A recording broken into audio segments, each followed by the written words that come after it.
so that we can welcome into the show Austin Price of Volquest.com. He joins us each week thanks to Rick Terry Jewelry Designs. We'll talk some Tennessee football and recruiting coming up. Austin, thank you for the time as always. Also Missouri coming up. What do you expect out of Tennessee in trying to bounce back from what happened in Athens at home for the final home game this season? First off, I want to apologize for not being available yesterday. Self-inflicted wound on my part. But I do expect Tennessee to be ready to play Saturday, Josh. I think they'll be really focused. In talking to a couple of players this week, I think that they are probably as focused as they were as beating Georgia. I think they're even more focused this week because they know there's no room for error. There's no margin for error, to lose another football game and still have a chance to make the college football playoff and compete for a national title. So I think that they'll be ready. Does that mean they'll win this football game? No, but I think it won't be from a lack of preparation and a lack of focus. I think that they will be very much zoned in on trying to win this game, and then I think they all know that style points matter. So I expect Tennessee to come really, really prepared Saturday at noon. Last home game, last opportunity to host recruits with early signing day about a little over a month away. What kind of visitors can we expect to hear about or maybe even see? Well, the main one that we're going to focus on is Khalifa Keith, the running back, committed to Kentucky but just decommitted this week. That one's trending hard to Tennessee. Kid's a bigger back. That's what Tennessee really wants in this 23 class. And I know the staff and Jerry Mack, Alex Golish, Josh Heupel, they really like his game a good amount. And so that's the one I'm really looking forward to. Dejan Lafitte, the USC commit, he may be here. He tweeted he was going to. But it's also, getting from the West Coast to getting, to Knoxville, sometimes there are hiccups. So we'll see if he makes it in. But Khalifa will be here, and that one's trending hard, to Tennessee. Not sure he pulls the trigger this weekend or anything, but, I do hear he likes turkey, and so hint, hint. And so we'll see, kind of where this thing goes after this weekend. Austin Price is with us from Volquest.com. He joins us every week thanks to Rick Terry Jewelry Designs. And on the recruiting front, how about the defensive front? David Hobbs, the latest you hear there, defensive line prospect from North Carolina, with what he saw this past weekend, how it might affect Tennessee, but where the Vols stand. Well, I think for Tennessee, it's about, surviving. They survived the Alabama visit. I think Georgia really impressed him a lot.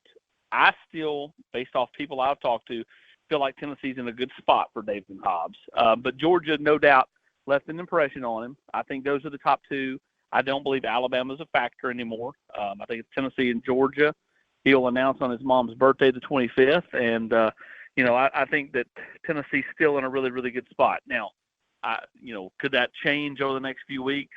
Sure it could, but I still think Tennessee's in a good spot. So I won't say they totally survived the visit, but I still think that they are the team to beat for the defensive lineman from North Carolina, which means they kind of survived the visit, right? Like I think Georgia went from kind of distant third to nipping at Tennessee's heels with the visit. Bison Lane committed to Tennessee a couple days ago from Pike Road, Alabama. What kind of player is Tennessee getting in him? You ever been to Pike Road, Alabama, Swain? No, that's your home I've never heard of Pike Road, Alabama. Me neither. I think a mauler, big-bodied. I think he's someone who can play tackle, right tackle probably, but could also slide inside and play guard. Very, very physical. And when he gets in a college weight program, a nutrition program, I think you see him, probably trim up a little bit. And, I don't think he'll lose any of his power. So, I think that, someone that, probably isn't going to be a starter right away, but, when you start developing him and letting Glenn Ellerby do his thing, someone that can help Tennessee in the years to come. Do you feel like Tennessee being the fifth-rated team in the country, I know first year or so, I mean, you go out, you recruit guys that you can get, and then you develop them because of where Tennessee is before the winning. But now that Tennessee is in position to possibly be in the college football playoff, held the number one overall ranking, do you feel like the quality of players that Tennessee coaches are going after, you think that will increase? Yeah, I think that the interest level from some of your higher-end players will increase. I think it still boils down to evaluations from your coaching staff, your recruiting staff. I think Tennessee's recruiting has already picked up in the 24 class. We talked about this, at numerous times. Like a lot of the hay's in the barn on 23.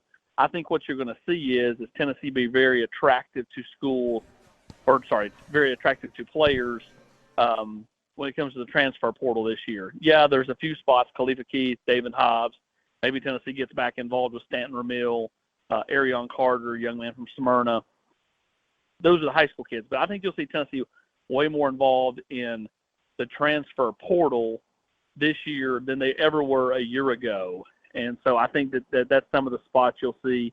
But as far as, like, overall recruiting, yes, I think that the type of player Tennessee's after will kind of, will improve / mesh together with the evaluations by the staff. And then, you'll continue to see Tennessee do really, really well in these future classes because those are the ones that I think will be impacted by Tennessee's 8-1, potentially 11-1 regular season.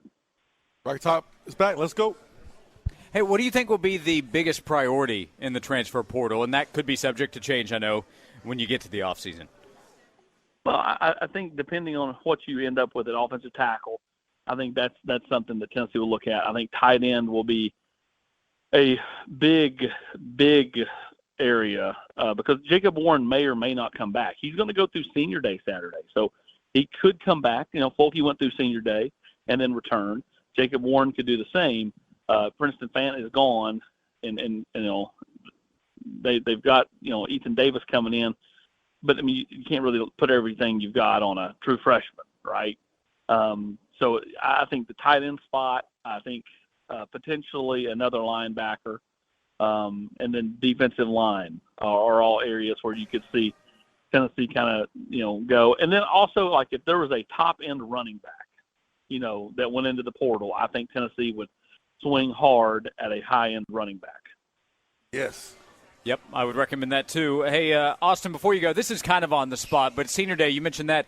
Do you have a favorite story or maybe a story that comes to mind from the senior class, either individually or in total, as they go through Senior Day this weekend at Neyland Stadium? I thought you were going to ask, do I have a favorite Senior Day story, and I was going to talk about how Swain cried like a baby. The tears were flowing down the cheeks. No, I'm playing. I was crying. I know you were. Proud of. We talked about that on every show we've done the last couple of years. Every time Senior Day rolls around. I know. Oh, that's a great question. I wish you had texted me this. I could have thought about it because I'm on the spot and live on the radio, so it's a little harder to kind of go down the rabbit hole. Sorry, you're not dealing with professionals today. No, it's good. I put plenty the of hot seat on Josh and Swain. That's what happens.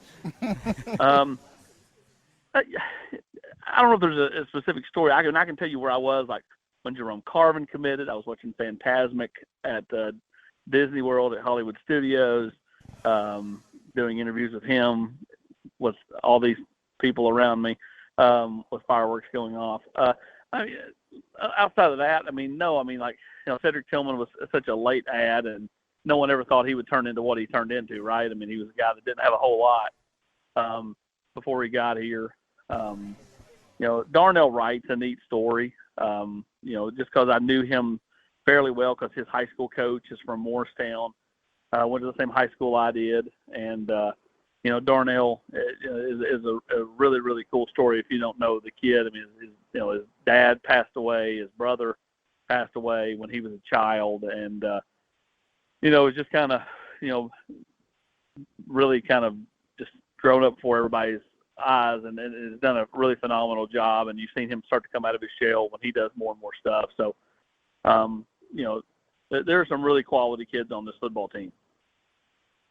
Volquest.com, great stories on what's going on with the team this weekend, final home game at Neyland Stadium, and then recruiting. They have you covered, and every week we have Austin Price right here on Josh and Swain, thanks to Rick Terry Jewelry Designs, making it unique, making it special, making it just for you. They want to be your jeweler right there at Rick Terry Jewelry Designs. Austin, thank you for the time as always. We appreciate it, and we'll talk to you again soon. I appreciate it, guys. Thank you.